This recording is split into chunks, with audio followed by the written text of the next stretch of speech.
basic communication, what matters with your database? An organized database, right?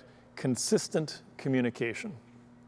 Consistent communication to that database, so you've got them organized and you're communicating regularly. That's the key around a database. So here's the action plan I'm going to give you. Set up a MailChimp account. There's another one, write it down. If you haven't done it yet, set up a MailChimp account. It is just good to have this as a backup, even if you go a whole different route. Keep them both alive. If anything ever happens to one, it goes down, you have a way to communicate to your network, to your database. So set up a MailChimp account. Have a WordPress website. I say WordPress purely because that's what I have. Maybe there's something easier. Squarespace, they advertise like crazy. Maybe it's Squarespace, maybe it's WordPress, I don't know. But you need a blog. You have to have a blog. You have to communicate to the world that you're an expert. And the way you're going to do that is in the written and the video combination, a blog, a vlog, etc. And the written is the script for the video. And then you want to create or buy 6 to 12 evergreen posts, right? And there are content writers out there that can provide evergreen blog posts for you. When I say evergreen, like in BC, it's the time of year where our property assessments are all arriving in our mailboxes. What does our property assessment mean? It is no reflection of the market value whatsoever. But most people don't know that. So I have a nice little 200-word post that goes out every January to my mortgage database, and it just reminds them that the property assessment doesn't mean a thing. They shouldn't be feeling good or bad. They should feel nothing about that number. It's purely what is being used for property tax calculation, and it's a computerized assessment of the property from last July. So it's very out of date, whether the market's gone up, which it has, or if it had gone down. It's out of date either way, so it doesn't mean a thing. So that's an example of a post that you can reuse every year. And I've sent that same post out for, I think, 3 years, maybe 4 years in a row. And every year I get people who've literally seen it 4 times. But for the first time, they say, oh, wow, thanks for updating me on that. Because not everybody wants to read your stuff at the same time. So that's the key. You put together some good material, you can keep using it over and over because not everybody is listening at the same time. And as I say, you can buy these posts. If you're not a great writer and you want to have someone write them for you, there's 2 names I'll share, Michelle Stecco and Cindy Freeman. Both wonderful people, both wonderful writers, communication experts. Easy enough to track down in our small world. Create or buy 3 Bank of Canada templates, up, flat, down, right? Have the skeleton template written for when one day the Bank of Canada actually moves prime up or maybe even down. And you don't say it can't go down. It can always go down. Have a template written so that you're ready. And you can blast out an email to your database letting them know what's happened, but not so much what's happened as to what it means to them. That's the key. So I see all these posts about, prime is flat, prime this, prime that. So what? Like every news outlet is reporting that. Tell me something that matters to me. If you're in a fixed rate mortgage, today's Bank of Canada announcement means little to nothing to you. That's 80% of the clients. That's 80% of Canada. It's unfortunate, but 80% of them are in that 5-year fixed mortgage. It's horrible. The 20%, the smart money, that are in the variable rate mortgage, okay, prime moves. It matters to them that prime moved, but why does it matter? What does it mean? And we know what it means, right? Because we're good at math. It means $13 per month per 100,000. That's the payment difference for a quarter-point movement. I sent that out a little while back, and wow, did people ever calm down instantly. Man, thanks for the reminder. Yeah, $36 a month. That's not really going to break me. I thought it was going to be way worse than that. People don't do math. People do fear. People do emotion. They freak out. They hear a Bank of Canada announcement, prime's going up. What should I do?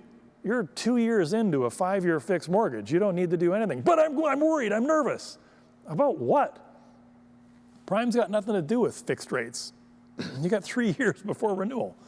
Okay, but I'm concerned.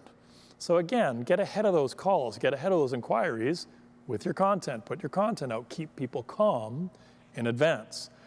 And build that email list, right? You've got to build that list one phone call at a time. That's how I built mine. My client email list, it's just under 1,800, I believe. Maybe it's 1,695, 1,795, one or the other. That was built one at a time, one conversation at a time. Not all my clients are on it. There's people that I didn't work with that are on it. They called, we had a conversation. I couldn't help them at the time. But I said, hey, well, I got you. I'm a little obsessive with contact cards. If you wouldn't mind, could I just grab your last name so I can complete this contact card? Yeah, no problem. Also, look, I'm not going to email you any crazy spammy stuff, but if you're interested, I have a blog. About every 5 weeks or so, I put a post out that talks about what's really going on in the market. Not this nonsense that you hear in the news, like the real deal, what's actually happening. Oh yeah, no, that sounds good. Yeah, add me. Like virtually nobody said no because they're in a headspace of being interested in real estate, interest rates, prices, the market, what's happening. So it's like shooting fish in a barrel when you got them on the phone if you ask. And there you go, you asked, you add them. And there's no offer to sell them anything. So I'm not worrying about the PIPEDA piece or the Privacy Act piece because I'm not spamming them. I'm just sending them information. And there's an unsubscribe button right there. And they got added because I asked them. So anyway, build that list one email at a time. And it really is the foundation of your success. I will never forget, I was coming down Barnett Highway into Burnaby on Hastings. It was an overcast day. I can still remember that moment because the phone rang and somebody said to me, hey, is this Dustin? I said, yeah, it is. I said, well, my name's John, and Robert forwarded a copy of your blog on variable rate mortgages, and you and I really think alike. I think I'd like to work with you. I've got this offer on this property happening. It's a $1.5 million purchase. I'm going to put $500,000 down. I'm going to need about $1 million mortgage. Are you interested in working with me?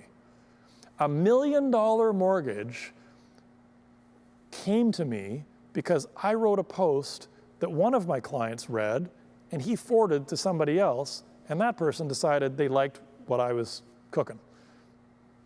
Amazing. It was basically like being paid $9,000 to write a blog post. This is how you have to look at this. It's basic but powerful. Now, the other piece I'm going to talk about, paper birthday cards versus an email. This is an interesting topic. So I just had this conversation recently. Thank you, Michael. You're giving me some content here today. And we both were kind of like, wow, this is really interesting. Because I had forwarded a referral from a past client of mine. The client had hit reply on a happy birthday email I'd sent to him in 2017, which was really interesting. I mean, I wished him a happy birthday in 18, 19, 20, and 21 as well. But for whatever reason, he probably just went back to the emails from me, and it was just, he just hit the one in the middle. But he replied to an email. And as I'm chatting with Michael, he said, I don't think I've ever gotten a referral from a birthday card. Like, I don't think I've ever got a mortgage inquiry back from a birthday card. I get some thank yous, but that's about it. And I said, and what are those things costing you? Probably around $8. We did the math real quick. Yeah, around $8. $8 every one that's going out. You build your client database up to 1,000, 2,000 people. This is 8 to 16 grand you're putting out there. And what are you getting back? What's your ROI on that, right? Times 100, times 500, times 1,000, this really adds up. An email, it's like 8 seconds. It's not $8. And I keep it super simple, right? I have a birthday Excel sheet. You can extract a CSV file, or your tech person can extract a CSV file. And apply delayed delivery, but do not go more than a week in advance, in my opinion, because things happen. And you'll forget about automated birthday greetings going out. I would never, ever in a CRM system automate birthday greetings. I've had some incredibly tragic things happen in clients' lives 2 or 3 days before their birthday. I couldn't imagine sending an email wishing a happy birthday to someone who's not there anymore to a family email box. Ooh, that's like you're making a memory, and it's not a good one.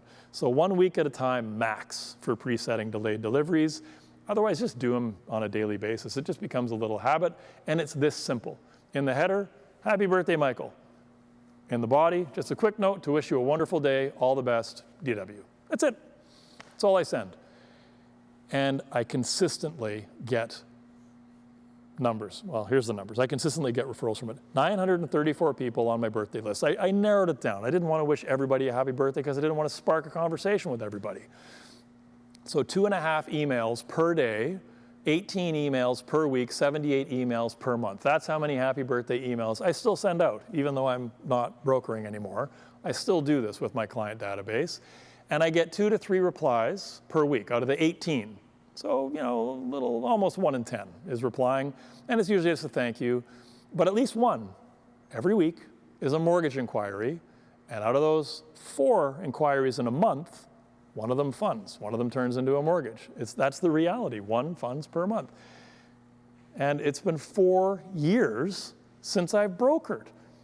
But this habit, it just seemed rude to stop wishing all these people who had helped me achieve such success in brokering to stop wishing them a happy birthday. So I've kind of carried on. Plus, hey, always keep that database alive. You never know what the future holds. And as I say, this is the power of constant spaced repetition, consistency, attention to detail, and inertia. Pro tip, never, ever review your unsubscribes. Nothing good will come from this. Nothing good will come from this. They give you the option in MailChimp to turn a notification on anytime anybody unsubscribes. Don't do that. Your own mother, your own mom will unsubscribe from your email list. And she'll say, oh, it's okay, dear. I put you in my RSS feeds. And you'd be like, how do you know what an RSS feed? I don't even know what an RSS feed is, Mom. But that's what'll happen. But you'll see people unsubscribing, and it will hurt. It's just like that dislike button. There's a reason the dislike button doesn't exist. So don't create one where there shouldn't be one. And yeah, I got a story about reaching out to somebody who unsubscribed, and that story goes as badly as you can imagine. It's just a bad idea. So just don't pay attention. Another pro tip, hardware-wise, I'm surprised that I ever run across anybody who doesn't have dual monitors at this point, but this is the key to going paperless, which, let's face it, at this point, everybody's pretty much gone paperless, and that's awesome. But not everybody has the dual monitor. There's still a lot of people working off a laptop, and a laptop is, for me, a difficult way to engage in the business. I need my 2 22-inch screens at least, and I want to have the submission platform on one screen. I want to have the MLS listing, the contract, the job letters on the other screen, and life just flows so much more smoothly with dual monitors. And if you don't have one, I mean, at this point, there's just no excuse. It's like $120, $150. Go to Amazon, order a monitor, get another one, change your life, seriously. And I don't think there's that many people left that I'm actually expressing that to at this point, which is a good thing. A couple books. The Power of Habit by Charles Duhigg. Great read on breaking habits and building habits.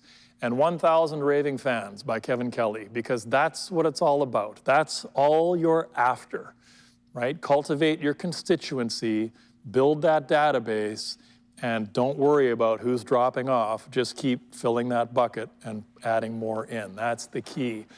And I love this quote from Bruce Lee. I fear not the man who has practiced 10,000 kicks once, but I fear the man who has practiced one kick 10,000 times. And that is the tedium of building a database. It's these multiple little steps, creating that contact card, adding them into MailChimp, having that regular email go out, having the WordPress site, having the blog, having it all tied together, which, by the way, WordPress will automatically, you can set up a campaign, an email campaign, it'll automatically scrape your WordPress site, and when it sees that new post, it automatically sends one out. And as I'm saying that, I think to myself, I don't think I put a new post up on the Be the Better Broker blog this week, so that'll be something I'll have to do later tonight or tomorrow. But you gotta do it, you gotta be regular, right? And it's really interesting, the more regular you are with it, the more comfortable people get with it. And I always send my blog posts out at 5 a.m. Sunday morning. I want to be the first thing in the inbox on Sunday, the quietest day of the week, which brokers don't always read the broker post. That's cool. But the client blog, that was always the best time I found to send those out. That was the highest engagement, highest open rate. If there was anything to click, it was the highest click rate. Sundays, 5 a.m., very tough to go wrong with. And so about those web domains that I was mentioning, GoDaddy.com is your friend. I do have a couple domains registered with a much smaller player. I can't ever get a hold of anybody there. I think they might have retired. I don't know what's happening, but they don't respond to emails, phone calls, anything. Just go with a major player. Keep it simple. And how fast are you? Can you go and lock in some domains? Get it done. Own your own domain, own your own email address. And in a very interesting, very timely twist, I got a text message today from a great guy, lovely guy. And Tim, I always enjoyed seeing your face in my different workshops, and well, I don't get to see anybody's faces today. It's funny, I remember like Aaron, you were sitting right there at the last one we did, but before that at Manulife, Aaron and Sharon, I think you guys were sitting next to each other over here, and I can picture the different workshops I delivered and where you each were sitting at those different times. But anyway, Tim's email got turned off this morning. No notice, no love, no nothing, just boom, his email was shut off. And own your own domain, own your own email. Do not be under the control of somebody else when it comes to your email address. You need to control that. And phone number just goes without saying.